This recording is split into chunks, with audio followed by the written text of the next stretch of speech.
السلام عليكم ورحمة الله وبركاته. الفاتحة. أعوذ بالله من الشيطان الرجيم. بسم الله الرحمن الرحيم. الحمد لله رب العالمين الرحمن الرحيم مالك يوم الدين إياك نعبد وإياك نستعين اهدنا الصراط المستقيم صراط الذين أنعمت عليهم غير المغضوب عليهم ولا الضالين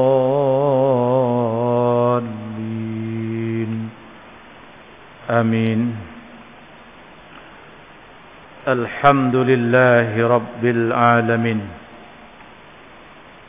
وبه نستعين على أمور الدنيا والدين والصلاة والسلام على أشرف الأنبياء والمرسلين وعلى آله وأصحابه وأزواجه وإتباعه إلى يوم الدين. سبحانك لا علم لنا إلا ما علمتنا إنك أنت العليم الحكيم ولا حول ولا قوة إلا بالله العلي العظيم. رب اشرح لي صدري ويسر لي أمري واحلل عقدة من لساني يفقهوا قولي. اللهم افتح علينا فتوح العارفين. اللهم اجعلنا من الذين يستمعون القول فيتبعون الحسنة.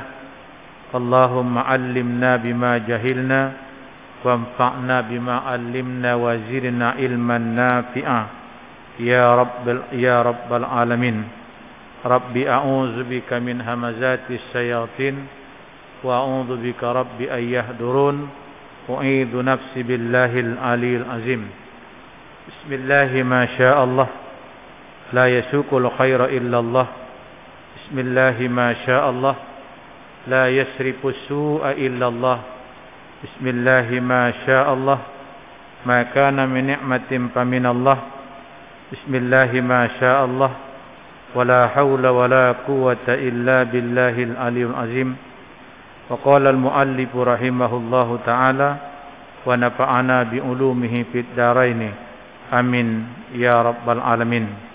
Tuan-tuan muslimin muslimat rahimakumullah, dengan berbesar hati saya ucap terima kasih kepada tuan-tuan, khususnya ahli jawatan kuasa yang bersedia ataupun yang beri ruang bagi saya untuk kuliah ganti pada malam ini, yang sepatutnya malam ini saya kuliah bulanan di Masjid Ujung Matang, tetapi oleh kerana bulan lepas dan juga bulan ini ada beberapa buah rumah, di antaranya dekat dengan masjid yang dijangkiti wabak COVID-19. Jadi saya ambil keputusan untuk tangguh dulu masuk ke sana untuk berkuliah. Mungkin bulan depan boleh mula kuliah sana balik kot, insya-Allah. Jadi terima kasihlah yang membenarkan saya untuk kuliah pada malam ini. Kalau ikutkan dalam kitab yang terakhir kita baca kuliah subuh sebelum ini, 1 hari bulan 5, itulah pada muka surat 162. Iaitulah sambungan daripada tajuk bab yang kelima berkenaan dengan penggabungan diri seseorang, ataupun kalau kita nak menggabungkan diri dengan mana-mana persatuan, dengan mana-mana kumpulan atau gerakan-gerakan Islam, sama ada dalam bentuk politik ataupun dalam bentuk kemasyarakatan biasa. Yang pertama ialah bila kita nak menggabungkan diri dengan sesuatu jamaah, kita kena tengok dari segi akidahnya. Kalau kita dari segi politik ataupun dari segi persatuan, kita tengok dia punya perlembagaan dia. Nah, apa matlamat dan tujuan? Adakah ianya terpisah daripada akhirat semata-mata dengan dunia? Itu kita kena ambil kira sekiranya kita ingin bergabung dengan mana-mana jamaah ataupun persatuan. Yang kedua, pada muka surat 162 ialah penggabungan untuk masa depan. Satu lagi perkara yang sewajarnya mesti wujud dalam penggabungan seseorang di dalam gerakan Islam ialah penggabungan masa depannya bersama masa depan jamaah, dengan makna masa depannya senang susahnya mestilah terikat dengan jamaah dalam bentuk dan apa-apa keadaan sekalipun. Tuan-tuan, bila kita nak bergabung dengan sesuatu jamaah, kita kena pastikan bahawa jamaah tersebut dia punya kesatuan dia, dia punya persatuan dia bersama-sama menggabungkan diri untuk masa yang akan datang, bukan bersifat sementara.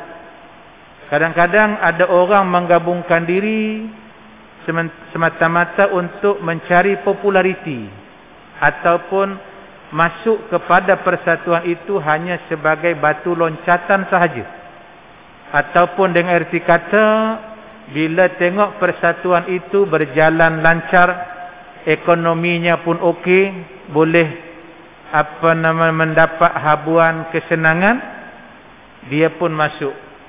Tapi bila berhadapan dengan suasana getir, suasana susah, sama ada dari segi perjuangannya ataupun dari segi ekonominya, dia keluar. Sebab itu dari segi susah senang, kita kena tengok bahawa persatuan itu adalah masa hadapannya bagaimana. Penggabungan tersebut mestilah tidak terikat ataupun terhenti dengan berakhirnya marhalah tertentu atau penggabungan dalam suasana tertentu, kemudian berhenti setelah berakhirnya suasana tertentu. Jadi bersifat sementara. Ada matlamatnya. Bila dah sampai matlamat tu, dia pun bubar ataupun persatuan itu pun bubar. Penggabungan dengan jamaah juga mestilah tidak terbatas kepada zaman muda belia. Nah, kadang-kadang ada di kalangan kita ni berjuang dalam Islam ketika senang, berjuang dalam Islam ketika muda. Tuan-tuan, perjuangan ataupun membela Islam dia tak kira usia. Kita kena ada nawaitu kita bahawa kita duduk dalam jamaah Islam, kita menyokong Islam ataupun kita membela Islam sehinggalah nyawa terpisah dengan badan kita. Nah, tak ada istilah tak apalah, bagilah yang muda-muda, kita ni dah tua-tua, duduk diam-diam sudahlah, biarlah yang muda-muda uruskan. Tak. Nah, dalam jamaah Islam ni dia tak ada istilah pencin, tak ada istilah berhenti, kecuali nyawa sudah tidak ada lagi.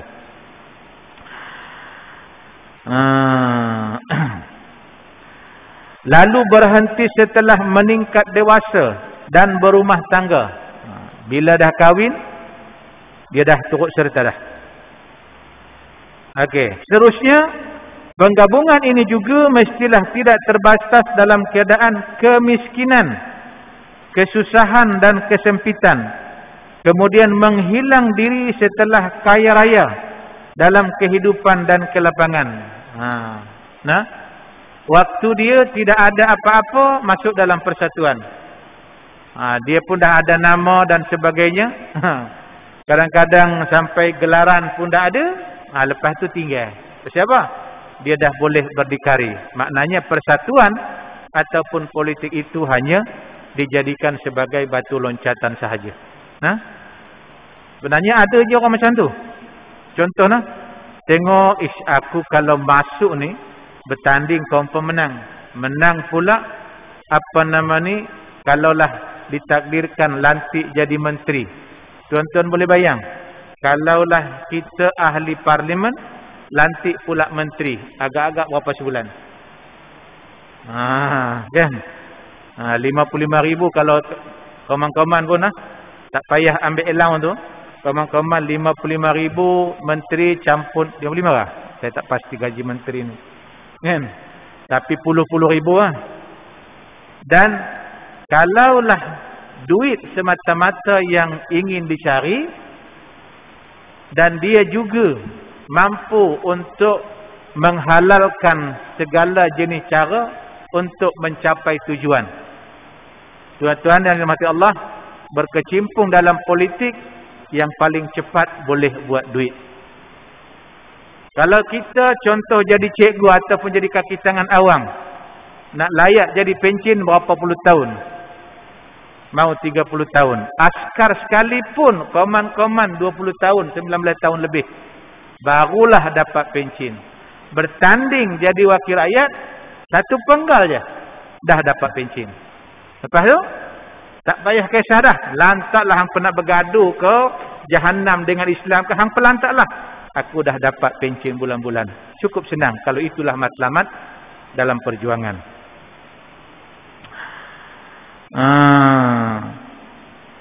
Penggabungan ini juga bukanlah terbatas di waktu keadaan aman damai, kemudian menghilang apabila ditimpa bala ataupun ujian.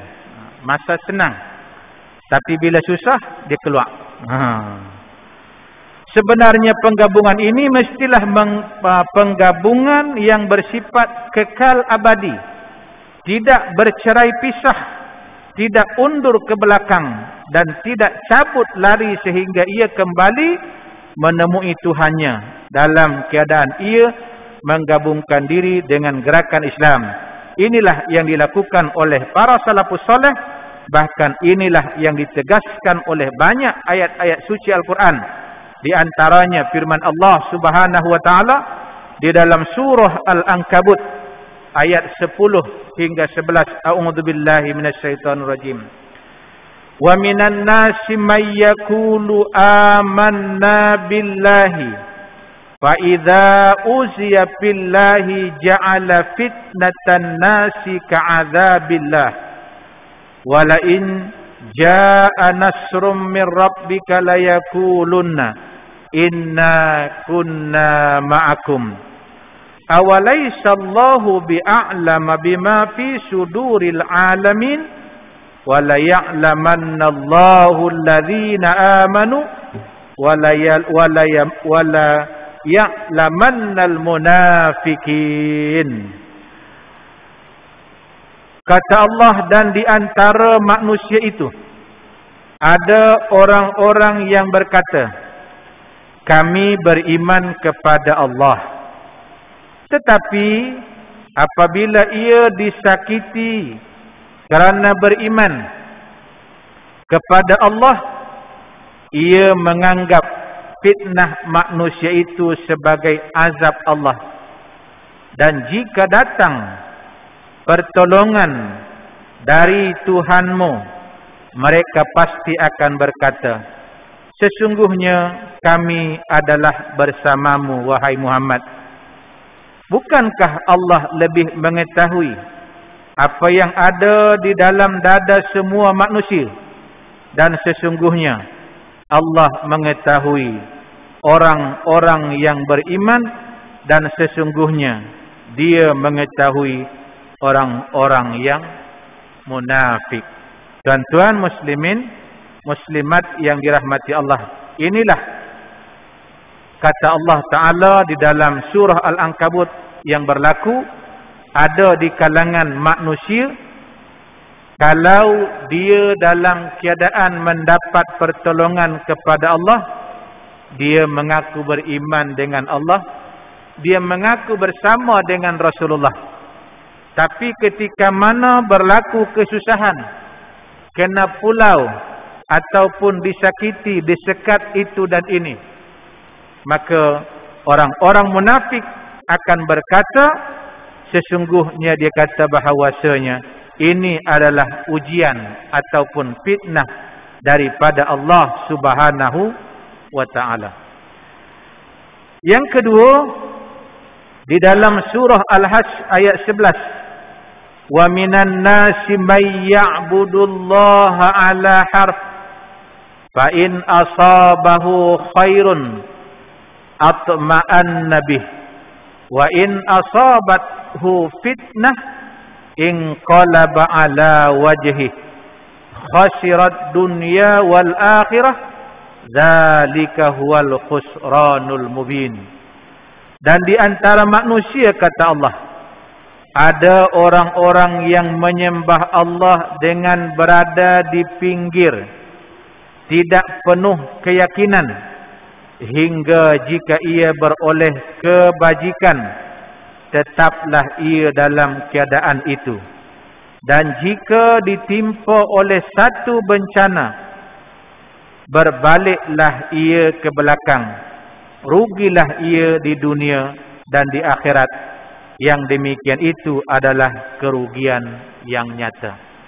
Dia hanya bersama dengan jamaah, dia hanya berjuang di jalan Allah ketika jalan dalam keadaan aman dan damai, mulus ataupun tidak ada apa-apa rintangan.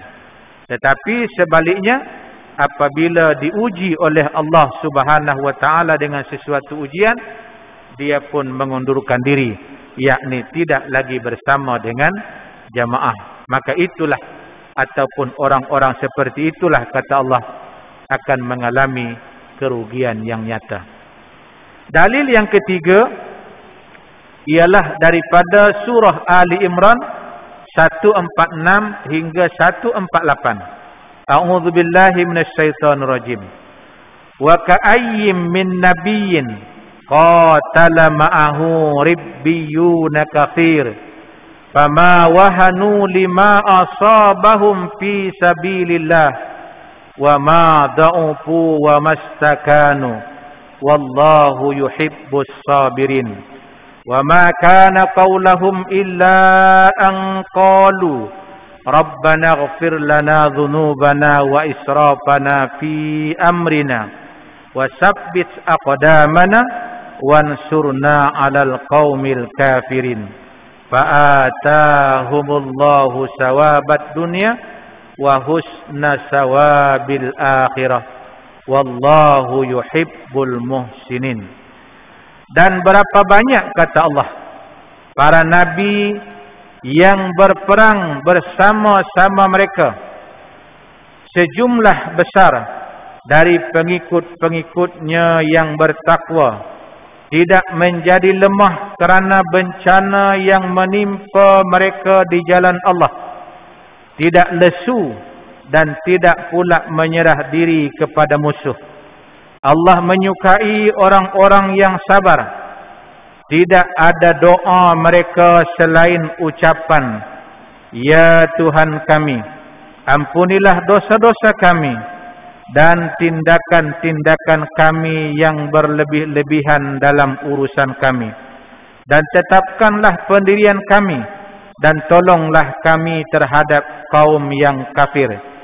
Kerana itu Allah memberikan mereka pahala di dunia, yakni harta rampasan dan kemenangan, pujian dan lainnya, dan pahala juga di akhirat. Dan Allah menyukai orang-orang yang berbuat kebajikan.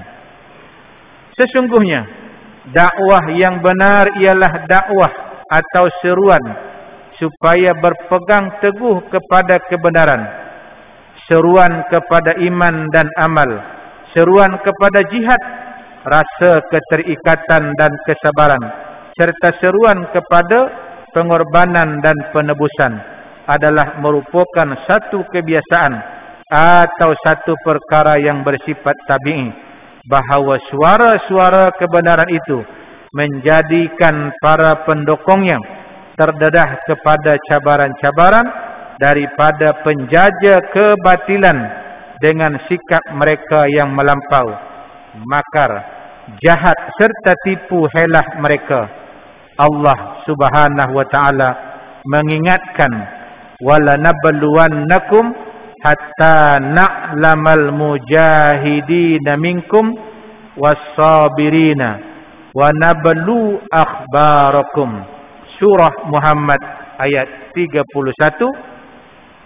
Dan sesungguhnya kami akan benar-benar menguji kamu agar kami mengetahui orang-orang yang berjihad dan bersabar di antara kamu dan orang-orang yang kami nyatakan buruk baik hal ehwalnya. Tuan-tuan muslimin, muslimat rahimakumullah. Satu di antara contoh di kalangan para sahabat adalah satu kisah yang berlaku kepada Sa'ad bin Mu'az. Nah, tuan-tuan, dari segi sirahnya, Sa'ad bin Mu'az ni adalah seorang sahabat, maaf cakapnya, dekat-dekat nak sama dengan Bilal bin Rabah. Kulit gelap. Nah, Sa'ad bin Mu'az ni tak handsome. Lepas tu dah tak handsome, miskin pula. Okey. Tuan-tuan, di antara kesedihan yang dialami oleh Sa'ad bin Mu'az ni sampai rasa dia ni macam rasa tak ada nilai, sebabnya ialah beberapa kali dia meminang untuk dijadikan isteri, semua kena tolak. Pasal apa? Pasal dahlah dia miskin. Tapi orang yang bertakwa kepada Allah, imannya cukup hebat. Nah, terus teranglah kalau saya tak boleh lawan lah. Dia punya keimanan dia. Okey. Tuan-tuan, nak dijadikan cerita, satu hari dia nak minang seorang anak dara di Madinah. Dahlah perempuan tu pun cantik. Tapi oleh kerana rasa kecewa pinangan-pinangan yang sebelum ini, akhirnya dia mengadu kepada Rasulullah. Dia kata, "Ya Rasulullah, saya ingin berkahwin, nak minang anak sekian. Akhirnya Nabi sallallahu alaihi wasallam menjawab, dia kata, "Baguslah." Dia kata, "Hang pilah pinang." Kan? Nabi arahkan dia, "Hang pi pinang." Dia kata, "Ya Rasulullah, saya ni takut kalau lagi ditolak pinangan saya." Nabi kata, "Hang pi dulu." Jadi oleh kerana atas kepercayaan dengan arahan Rasulullah, akhirnya Sa'ad bin Mu'az ni pergilah pinang. Kan? Bapa perempuan tu kenal pun dengan Sa'ad bin Mu'az ni. Biasalah, datang macam biasa. Dia masuk bagi salam apa semua, sembang-sembang dengan bapa perempuan tersebut. Elok, normal. Tapi bila konatan kata hasrat dia untuk memperisterikan perempuan ataupun anak lelaki tersebut, tuan-tuan, apa yang dia dapat? Kena halau. Nah, kena hambat dengan bapa perempuan tu. Okey.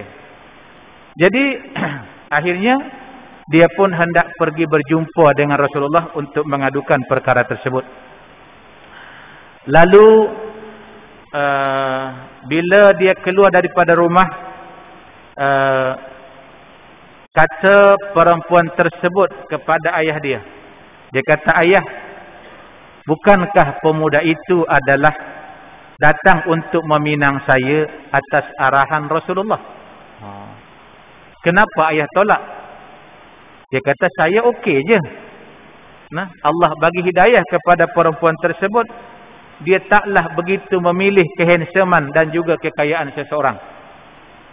Akhirnya, bila bapa perempuan itu mengetahui pinangan tersebut adalah atas arahan Rasulullah, akhirnya bapa perempuan itu berlari untuk potong si Sa'ad bin Mu'az ni, supaya jangan sampai dulu Sa'ad bin Mu'az sampai berjumpa dengan Rasulullah, dia sampai dulu. Akhirnya dia sampai dulu, sampai-sampai dia meminta maaf kepada Rasulullah sebab dia telah menolak pinangan Sa'ad bin Mu'az ni. Okey. Tuan-tuan muslimin, muslimat rahimakumullah, akhirnya jadilah pinangan dan telah pun direncanakan untuk kenduri kahwin. Bila nak buat kenduri kahwin tuan-tuan, Sa'ad bin Mu'az ni miskin, tak ada duit. Akhirnya Nabi kata, Sa'ad, hang pergi jumpa Abdurrahman, hang pergi jumpa Abu Bakar, hang pergi jumpa Ali. Okey. Tuan-tuan, sahabat-sahabat Rasulullah ni, kalaulah yang suruh tu kata Rasulullah, dia orang ni tak ada istilah nak menolak, terus open, terus terbuka. Akhirnya bila Sa'ad ni jumpa dengan Abdurrahman bin Auf, Rasulullah suruh minta 20 riyal. Suruh minta dekat Abdurrahman 20, Abu Bakar 10, Ali 10. Tapi apa yang berlaku tuan-tuan? Bila mengenangkan takkan nak kahwin lagu mana ni, kan, dengan hanya 40 riyal, kan, Abdurrahman dia up, Abdurrahman bagi 40, Abu Bakar bagi 20, Ali bagi 20, dapat 80 riyal. Okey. Bila dapat 80 riyal, dia datang berjumpa dengan Rasulullah, dia kata, ya Rasulullah, dapat 80 riyal. Okey.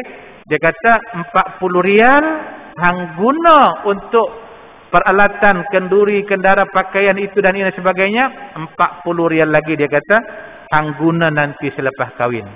Nampak? Tuan-tuan muslimin muslimat rahimakumullah. Kadang-kadang di sinilah ramai remaja-remaja terlepas pandang. Sepatutnya tuan-tuan yang dirahmati Allah, bahawa duit yang kita ada jangan habiskan pada ketika itu sahaja. Berapa banyak di kalangan orang-orang yang berkahwin, dia glamour, dia tunjuk hebat kenduri tersebut. Tapi malangnya, selepas habis kenduri tersebut, nak honeymoon pun tak boleh. Jangankan nak beli itu, beli ini, ataupun backup untuk 2-3 bulan belanja akan datang, langsung tak ada. Nabi ajar kepada Mu'az guna 40, Sa'ad guna 40 lagi nanti hang guna selepas kahwin untuk perbelanjaan pada hari-hari berikutnya. Okey. Nak pendekkan cerita tuan-tuan muslimin muslimat rahimakumullah, akhirnya Sa'ad ni pergilah ke pasar untuk buat persiapan kahwin. Malangnya, Sa'ad ketika berbelanja untuk persiapan kenduri kahwin dia mendengar berita bahawa seruan untuk berjihad. Dia dengar bahawa seruan untuk berjihad. Tuan-tuan muslimin muslimat rahimakumullah, dia nak menikah ni, dia ubah. Dia ubah suasana tersebut, yakni 40 riyal yang Nabi suruh belanjakan untuk kenduri kahwin dia. Apa dia buat? Dia beli kuda tunggangan, dan juga dia beli peralatan perang. Kemudian dia menyelusup. Kalau diketahui Rasulullah, kalau diketahui oleh para sahabat dia ikut berperang, confirm dia tak bagi. Siapa? Ni nak nikah ni. Nampak? Di antara yang Nabi tak boleh atau tak izinkan untuk berperang, kalau ada menjaga orang yang sakit, terutama orang tua, kanak-kanak, memang Nabi tak bagi ikut. Apa dia buat tuan-tuan muslimin muslimat rahimakumullah? Dia balut, dia nampak biji mata lah. Dia balut kepala, balut tempat-tempat tertentu supaya orang jangan kenal dengan dia. Jadi sahabat-sahabat ingat bahawa dia ni orang Yaman bergabung untuk menolong tentera Islam. Akhirnya tuan-tuan muslimin muslimat rahimakumullah, dia adalah di antara sahabat yang gagah dalam peperangan, tapi malangnya dia punya kuda tunggangan kena panah dengan tentera kaum musyrikin. Dia terjatuh, kemudian dia bangun, dia singsing dengan baju. Bila dia singsing nak angkat pedang tu, situlah baru perasan ada di kalangan sahabat. Lah, ni Sa'ad. Dia berperasan tengok kulit dia tu. Dia berperasan body itu adalah body Sa'ad. Tapi malangnya tuan-tuan muslimin muslimat ya rahimakumullah, bahawa dia kena ataupun kena panahan daripada kaum musyrikin dan dia terbunuh, dikelar sebagai syuhada. Kata Nabi SAW, waktu dia meninggal dunia, 70,000 malaikat sedang menyaksikan kesyahidan Sa'ad bin Mu'az pada ketika itu. Tuan-tuan muslimin muslimat yang dirahmati Allah, inilah satu contoh di kalangan sahabat Nabi SAW apabila ada sahaja seruan untuk mempertahankan agama Allah Subhanahu wa ta'ala sampai pada peringkat perkahwinan ditangguhkan, peperangan diutamakan. Inilah yang mungkin sukar untuk kita contohi dalam kehidupan kita.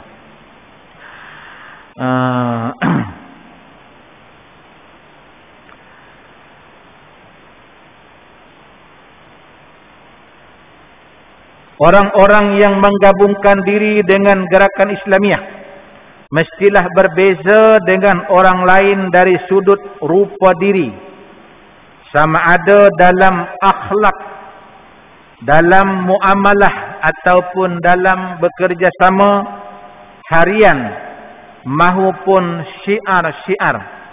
Mereka mestilah menjalani kehidupan berdasarkan kepada prinsip-prinsip mereka sendiri. Dan demi untuk prinsip-prinsip tersebut, walaupun dalam keadaan dan suasana apa sekalipun, bahkan mereka mestilah membuang sifat ananiah, yakni sifat keakuan dan sifat-sifat mementingkan diri, dengan cara mengutamakan kepentingan dakwah dan kemaslahatannya. Sifat-sifat ini dan yang seumpamanya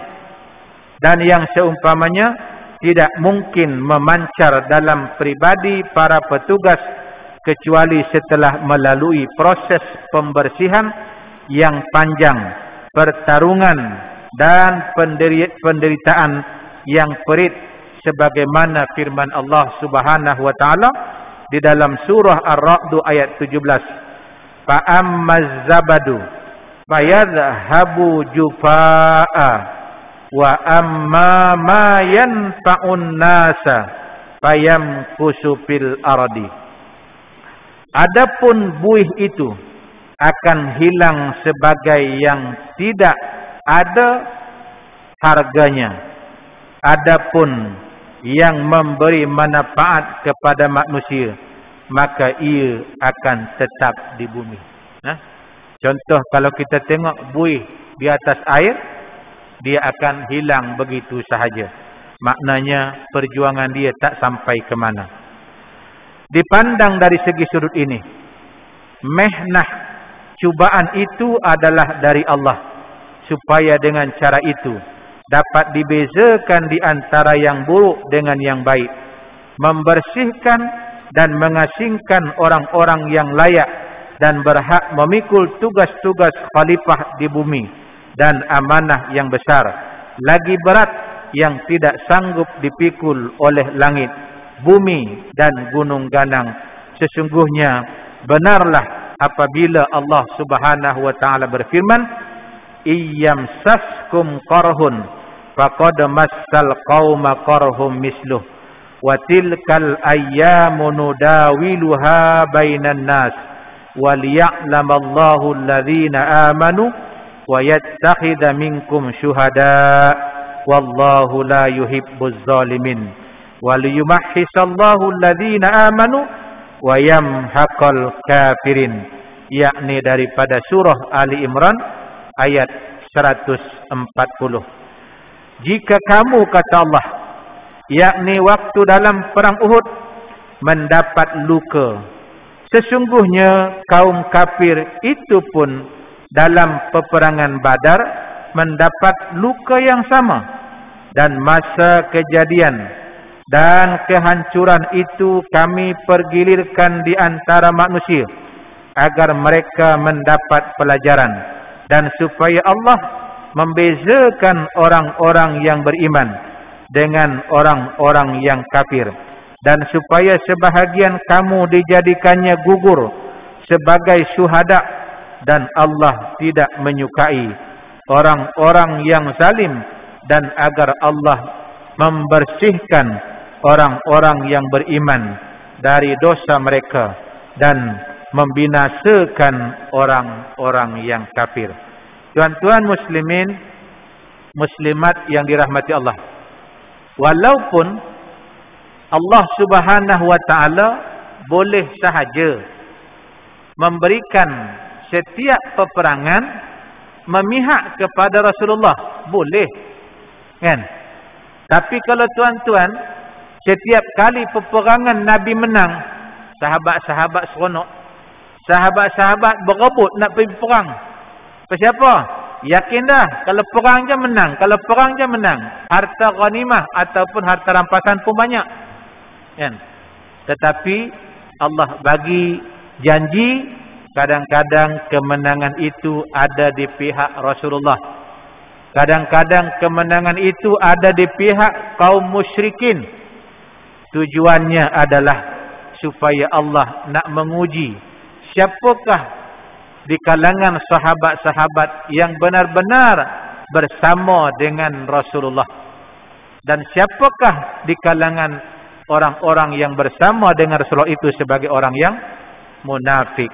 Yang kedua, oleh kerana besarnya ganjaran yang diberikan oleh Allah Subhanahu wa taala kepada orang-orang yang syahid fi sabilillah, maka Allah jadikan kekalahan di kalangan orang Islam.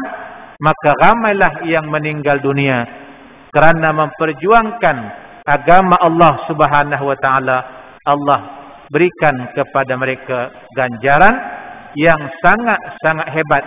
Malah keistimewaan itu pernah diutarakan oleh Rasulullah, bahawa betapa Allah berikan beberapa kemuliaan kepada orang-orang yang syahid memperjuangkan agama Allah.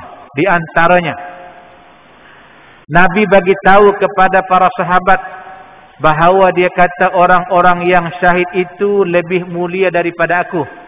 Disebabkan kerana dia kata, kalau saya meninggal dunia, dia kata saya diuruskan macam biasa. Saya dimandikan, saya dikapankan, saya disembahyangkan. Berbeza dia kata dengan orang-orang yang syahid, mereka ditanam dengan pakaian mereka yang berlumuran darah. Yang kedua, kata Nabi SAW, betapa mulianya orang-orang yang syahid. Dia kata, aku diberi syafaat nanti di hari kiamat. Tetapi dia kata orang-orang yang syahid, mereka boleh bagi syafaat tiap-tiap hari. Tuan-tuan muslimin, muslimat yang dirahmati Allah, inilah satu suasana, satu kehidupan yang dijanjikan oleh Allah Subhanahu wa taala. Mehnah, ujian yang dihadapi oleh para pendakwah di arena dakwah pada asasnya terbahagi kepada dua, dan keduanya berpecah pula kepada beberapa cabang ujian dan fitnah. Yang pertama, para pendakwah akan terdedah kepada berbagai bentuk dan pujukan seperti harta kekayaan, kemegahan, kekuasaan dan kedudukan serta pangkat sebagai tawaran yang dikemukakan agar mereka berpaling dari bahagian atau keseluruhan prinsip-prinsip yang mereka perjuangkan, seperti mana firman Allah Subhanahu wa taala. Nah, tuan-tuan muslimin, mana-mana perjuangan pun, mana-mana persatuan pun, di antara ujiannya ialah apabila ada orang-orang tertentu ataupun ada di luar kumpulan yang menawarkan kedudukan, yang menawarkan pangkat, yang menawarkan habuan. Nah, tidak terkecuali dalam arena politik. Sebab itu tuan-tuan, baru-baru ni kita dengar, tak tahulah macam-macam kita bunyi. Akhirnya senyap begitu sahaja. Kan? Sebelum Perdana Menteri jatuh, macam-macam. Apa nak kita dengar, kata kawan ni kena tawar sekian juta, kata kawan ni akan ditawarkan akan jadi menteri. Macam-macam. Itu juga akan berlaku. Mehnah, ujian, cobaan dalam kehidupan dakwah Islamiah. Dalam memperjuangkan agama Allah Subhanahu wa taala, ada sahaja tawaran-tawaran ataupun pujukan-pujukan supaya sama ada tinggalkan prinsip perjuangan Islam secara keseluruhannya, ataupun mungkin ada pasang surutnya. Allah Subhanahu wa taala berfirman di dalam surah Ali Imran ayat 14 dan 15. Zuyyina lilladzina hubbus syahawati minan nisa wal banin wal qanatil muqantarah minaz zahabi wal fiddah wal khailil musawwamah wal al'am wal hars dzalika mata'ul hayatid dunya wallahu indahu husnul ma'ab. Qul a'unabbiukum bi khairin min dzalikum lilladzina taqaw inda rabbihim jannatun tajri min tahtihal anhar khalidina fiha wa azwajum mutahharatun wa ridwanun minallah wallahu basirum bil ibad. Dijadikan indah pada pandangan manusia kecintaan kepada apa-apa yang diingini, yaitu wanita-wanita. Kalau laki tengok perempuan lawa, jaga. Kan? Yang perempuan pula pun bila tengok lelaki berduit, jaga. Saya bagi contoh tuan-tuan muslimin muslimat. Betul ataupun tidak? Cuba tuan-tuan fikirkan. Agak-agak tuan-tuan sependapat dengan saya ke ataupun tidak? Seorang perempuan yang cantik dan menawan, ada dua orang lelaki yang ingin meminang. Kan? Satu umur 27, tapi papa kedana. Satu lagi umur 72, tapi kereta Ferrari. Dia datang minang, agak-agak anak dara tu ambil mana? 72 ke 27? Dia kata 27. Beranak pinak sat lagi, susah hidup. Dia kata lebih baik ambil 72. Mujuk menikah setahun dua meninggal, jadi kaya-kaya. Nampak? Itu prinsip dari segi keutamaan duit. Yang lelaki pula adalah keutamaan apa dia? Cantik. Hubbus syahawat minan nisa. Ada di kalangannya lagi wal banin. Dan juga anak-anak. Wal qanatil muqantarah, dan juga harta yang banyak dari jenis emas, perak, kuda peliharaan. Lah ni kaitalah. Kan? Dulu kuda. Binatang-binatang ternakan. Dan sawah ladang, itulah kesenangan hidup di dunia. Dan di sisi Allah tempat kembali yang baik, itu syurga. Katakanlah wahai Muhammad, ingatlah aku kabarkan kepadamu apa-apa yang lebih baik daripada yang demikian itu, untuk orang-orang yang bertakwa kepada Allah. Pada sisi Tuhan mereka ada syurga yang mengalir di bawahnya sungai-sungai, mereka kekal di dalamnya. Dan ada pula isteri-isteri yang disucikan serta keredoan Allah, dan Allah Maha melihat akan hamba-hambanya. Contoh tadi yang kita ceritakan, seorang sahabat yang bernama Sa'ad tadi itu, dia memilih untuk berjihad di jalan Allah walaupun menanti ataupun perkahwinan yang akan berlangsung pada bila-bila masa. Tuan-tuan muslimin muslimat rahimakumullah, ikut SOP masuk Isya kita berhenti. Betul? Okey. Jadi insya-Allah kita akan sambung ciri ataupun pecahan yang kedua daripada ujian-ujian. Yang pertama adalah ujian dengan perempuan, harta benda, demikian juga kehidupan dunia. Kita akan lihat nanti di antara ujian juga dan cubaan yang akan dihadapi oleh para pendakwah, akan kita bincangkan pada pertemuan yang akan datang. Mudah-mudahan ada manfaat untuk diri saya dan juga tuan-tuan muslimin muslimat yang dirahmati Allah dalam mengharungi kehidupan kita demi untuk mendapatkan keridhaan Allah Subhanahu wa taala dan berbahagia dunia dan akhirat insyaallah taala. Aqulu qouli hadza wa astaghfirullahal azim li wa lakum wa lisairil muslimin wal muslimat fastaghfiruh innahu huwal ghafurur rahim. A'udzu billahi minasy syaithanir rajim. Bismillahir rahmanir rahim. Alhamdulillahi rabbil alamin. Wassalatu wassalamu ala asyrafil anbiya'i wal mursalin wa ala alihi wa sahbihi ajma'in. Allahumma ighfir lana dhunubana wa liwalidina warhamhum kama rabbawna shighara. Allahumma ij'al jam'ana hadza jam'an marhuma wa tafarruqna min ba'dihi tafarruqan ma'suma. Allahumma inna na'udzu bika ya Allah minal baras wal junun wal juzam wa min syai'il asqam.